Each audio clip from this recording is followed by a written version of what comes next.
Who once said, the most dangerous person is one who is articulate. What would you recommend to one who wants to learn to speak in a more articulate manner? Well, articulate is an interesting word, because if your joints are articulated, and that means you can do things with them because they're articulated, right? They're not one solid, vague mass. They're differentiated. And someone who's graceful is articulated and compelling because they're articulated. And speech is a form of articulation in that manner because it's a very complicated motor activity, right? It's a very complicated action to dance with your tongue, let's say. And it is definitely the case that there is no more exceptional form of the capacity to be dangerous than to be articulate. And one of the things that really shocks me, part of the reason that my son and I and our co-workers developed this essay app, is that young men in particular are never taught this. It's like, well, why be literate? Well, do you want to be competent and dangerous, or do you want to be vague and useless? Because those are your options. And I don't care what your job is. It doesn't matter what you end up doing. If you're a plumber, great respect for plumbers, by the way, and you're articulate, you can negotiate with your clients, you can introduce your co-workers, you can make a case for your employees, you can advertise your services, you can think through your problems. You're firing on all cylinders. Our whole culture is based on the idea of the supremacy of the word. Our whole culture is based on the idea that it is the word itself that extracts habitable order from chaos and possibility. And the reason our culture is predicated on that is because it's a deep truth. And to the degree that our culture actually embodies that, it works. So it's a great thing to be articulate. And it would be so lovely if our educators were wise enough to communicate this appropriately to young men who are striving forward, and to let them know in no uncertain terms that if they want to make themselves into forces to be contended with, that there's no surer route to that than an exceptional poetic literacy. Now, it's not like young people don't have an intuition of this. There are reasons they admire rap musicians, for example, who are often extraordinarily articulate in their performance and their capacity for spontaneous poetic utterance. And certainly the greatest people I've met, including great warriors, you might say, are great in no small part because they're articulate. I know a former special services, special operations soldier, Jocko Willink. Some of you might know about Jocko. He's got a pretty decent online following, and he's about 4 feet wide and about 3 feet thick, and he's one tough son of a bitch. I'll tell you, you don't want to mess with him, and he knows perfectly well and is very capable of articulating the fact that his success as a eminent warrior is in no small part dependent on his ability to communicate. Because he could communicate well, he could listen to the men who were under his command. Because he was articulate, he could explain to his superiors the situation on the ground. Because he was articulate, he could make a case that the men under his command who were deserving would be promoted. Because he could think in an articulate manner, he could plan strategically and not lose battles. And what's the alternative? You want to be inarticulate? You want to say and like and pause and stumble and be unable to formulate a strategy, be unable to elucidate a vision, be unable to compel and convince other people, to entice them with your articulated vision of what might be? You want the opposite of that? Why would you want that? You would would choose awkwardness over grace? It's preposterous. It's beyond foolish. And I cannot understand for the life of me why this case isn't made in a compelling manner, particularly to young men. And I know it's not being articulated to young men because they're dropping out of the educational realm in droves. And it's unbelievably sad. So, how do you become articulate? Well, that's a good start. And what do I mean by that? I mean, pay attention to what you say. So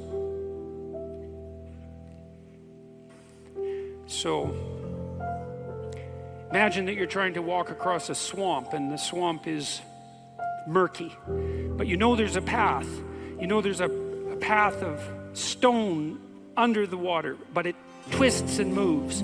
And if you stay on the path, you won't drown. The crocodiles in the swamp won't devour you. And as you walk forward, you can feel with your next step where the stone might be. And then you feel it's solid. Then you take that step, and then you do the same thing with your foot. Again, you search and you find out what's solid, and you step on it, and you move forward in that manner. That's what you do with your words.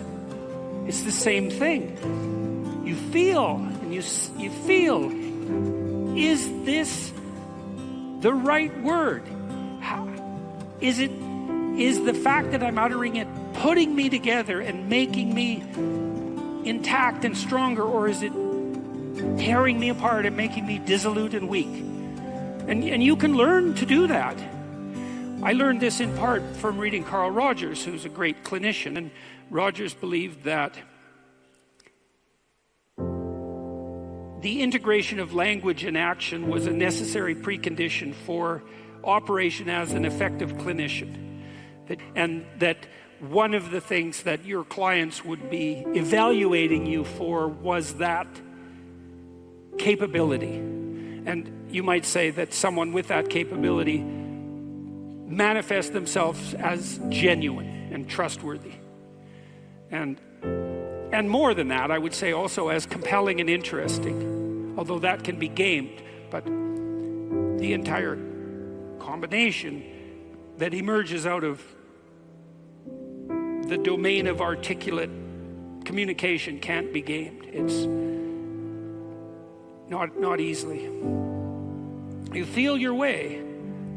I noticed 40 years ago when I started thinking these things through that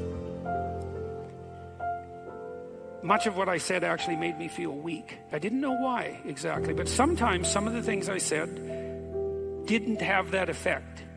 They weren't accompanied by a sense of shame, let's say. They weren't accompanied with a sense of vulnerability. They were solid. And at the beginning, that was probably only about 5% of what I said. The rest of it was instrumental. You know, it was language I was using to get my way in the manner that Tammy described when she introduced me tonight. There was an arrogance in my use of language that had to do with the desire to attain proximal victories, right? To appear smart, let's say, to win an argument, something like that. A very different idea than merely feeling my way along to see what word was appropriate for what moment. But you can learn to do that. And you can listen to yourself, and you can stop humming and hawing and using like and you know and fillers. And you can take the time necessary to craft your words carefully. And you can practice merely saying what you believe to be true. And you can read. And you can read great writers. And you can write. And you can write about what you think about the problems that obsess you. And you can become articulate as a consequence. And there'll be nothing about that that isn't the adventure of your life. And so it's a moral endeavor in some real sense. Right? To become articulate is to become the master of your own tongue. And it's habitable and good. To become properly articulate is to, it's habitable and good, is to make the word divine. And to treat it in that manner. It's habitable and good. And if you do believe that, Well, if you don't believe that, then what do you believe? And if you do believe that, well, go all in. See what happens. See what happens if you become articulate.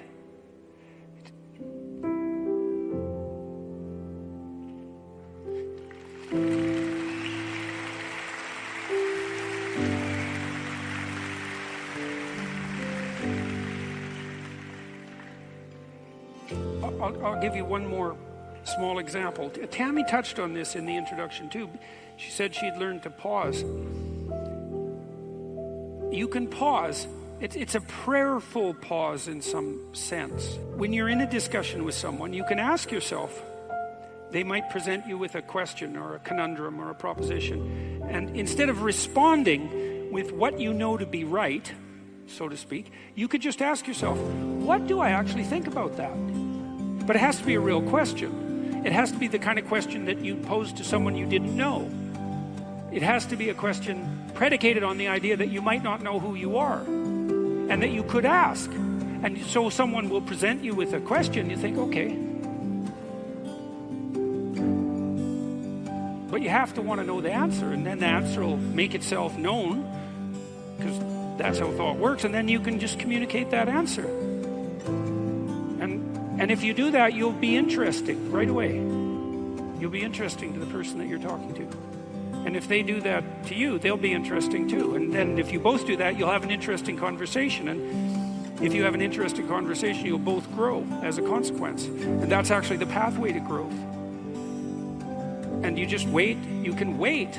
You can open yourself up to the possibility that what needs to be said will make itself manifest, if that's what you are striving for, if that's what you're asking for. And then you can merely communicate that. You have to abandon instrumentality to do that. So one of the reasons Joe Rogan is so successful, by the way, is that that's what Joe does. He just asks questions. He isn't trying to get something from his guests. He's not trying to become more famous. He doesn't need any more money. There's no instrumental utilization of language in his discourse.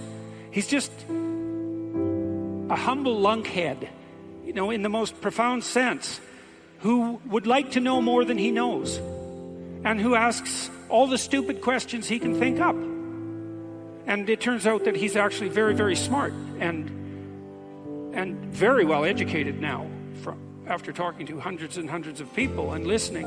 And so the stupid questions he asks aren't stupid, and they're questions that are shared by virtually everyone who's listening. And he takes his listeners along on this process of exploratory endeavor, and it's the pathway to success. And the same thing can be true of your life.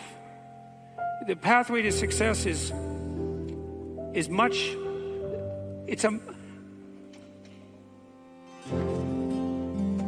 if you're guided by the spirit of honest inquiry and every word you say is reflective of what you believe to be the truth, then the pathway that you walk on is a golden pathway to success. And I know that. I know that to be true.